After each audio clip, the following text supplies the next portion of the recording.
Bonsoir tout le monde, bienvenue sur cette vidéo. Aujourd'hui, on va parler et je vais vous montrer un maillot qui est juste ici.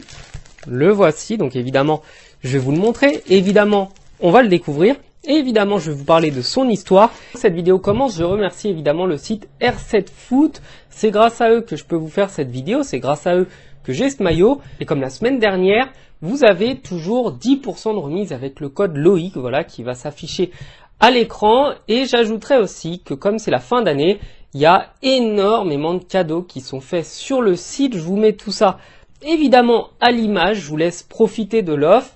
Les maillots sont vraiment d'excellente qualité et en plus il y a un très large panel de maillots rétro notamment. Vous allez littéralement trouver votre bonheur, c'est une certitude. Bref, je vais vous présenter ce qui est pour moi le plus beau maillot de la Coupe du Monde 98, celui du Mexique. Donc le maillot, je le sors délicatement, je vais vous le montrer évidemment de près et de loin. Donc le maillot, il a un tissu que je trouve particulièrement agréable. Ça, c'est vraiment la caractéristique des anciens maillots. Je les trouve très agréables à porter. Et là, je me rends compte que je suis un peu trop près de la caméra, donc je vais m'éloigner gentiment. Et donc, une fois qu'on s'éloigne, on voit ce qui est appelé en espagnol la piedra del sol, la pierre du soleil. C'est abusivement appelé le calendrier aztèque. De manière plus exacte, d'après Wikipédia, c'est le Chuauchicalli et c'est l'œuvre d'art la plus célèbre de tout l'art aztèque. Et donc cette pierre du soleil, elle représente un autel de sacrifice. Il faut savoir que les sacrifices étaient des choses essentielles de la culture aztèque et ça a été découvert 210 ans avant la Coupe du Monde, donc en 1790. Et pour représenter cela, pour représenter la culture du peuple mexicain, la culture précolombienne du Mexique, l'équipe nationale du Mexique a décidé de faire ce maillot, cette représentation. C'est un petit peu l'équivalent pour la France, eh bien, d'avoir, je ne sais pas, la tour Eiffel sur un maillot, quelque chose de très ancien, quelque chose de traditionnel.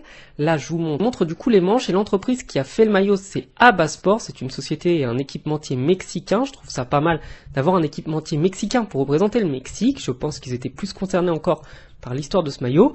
Là, on voit le logo qui est aussi un logo magique, magistral avec le ballon de football, avec l'aigle mexicain, symbole aussi du Mexique, avec les trois couleurs, vert, blanc, rouge, et dans l'ensemble, le style du maillot, il est juste parfait. J'aime trop ce maillot. Là, je vous montre le dos parce qu'on voit encore mieux, parce qu'on n'est pas dérangé par le col qu'il y a devant.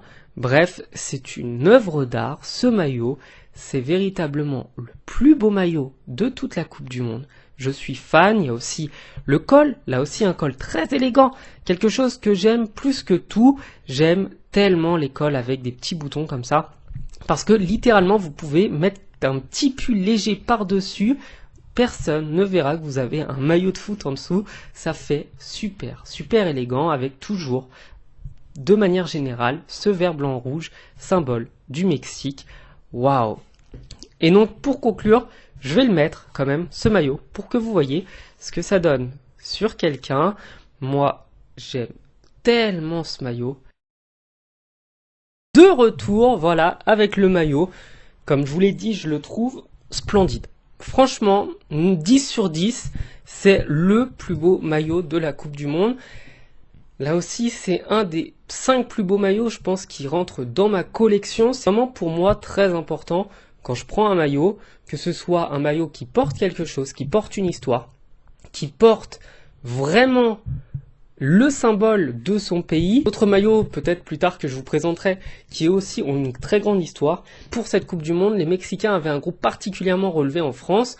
Ils ont notamment affronté les Pays-Bas et la Belgique. Il y avait aussi la Corée du Sud, donc que des équipes qui avaient quand même un certain niveau.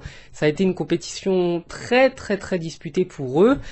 Ils ont été invaincus de cette poule et ils se sont fait battre par une belle équipe d'Allemagne dans un match particulièrement serré et compliqué, seulement 2-1. Il n'y a absolument pas eu une défaite humiliante pour les Mexicains, c'est une défaite les armes à la main. C'est comme ça que se conclut ce petit unboxing d'un maillot littéralement formidable. N'hésitez pas à aller le commander, n'hésitez pas à foncer pour le prendre, parce que ce type de maillot-là, c'est un régal pour les yeux et c'est un régal pour les gens qui, comme moi, sont des collectionneurs de maillots. Voilà, je vous souhaite de passer une bonne soirée. Allez sur le site, vous avez mon code. Je vous dis à bientôt sur la chaîne. Ciao.